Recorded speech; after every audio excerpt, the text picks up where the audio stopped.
For those who don't know, Blender is an open source free 3D software for making mind-boggling animations and visual effects. So first of all, I downloaded the latest version of Blender from Google, which by the way is Blender 3.2. And then I got this message. Hey Google, can I run Blender on Core i3? According to PC Game Benchmark, can I run Blender? An Oh. Intel Core i3 Okay. 530 CPU is required at a minimum to run Blender. Oh, However, stop it. developers recommend a Okay, CPU okay. greater.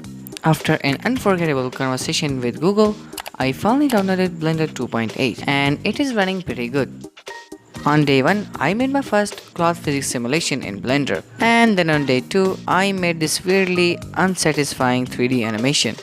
And then on day 3, I made my first VFX shot, but that VFX video is gonna come at the end of next week. Also, fun fact, this entire video was animated in Blender. And yeah, this was one of the hardest video I've ever done in a while. If you wanna see more type of 3D videos, hit the like button and subscribe to this channel. And join my Discord server to get updated with my upcoming projects. And as always, thanks a ton for watching. I'll see you in the next video.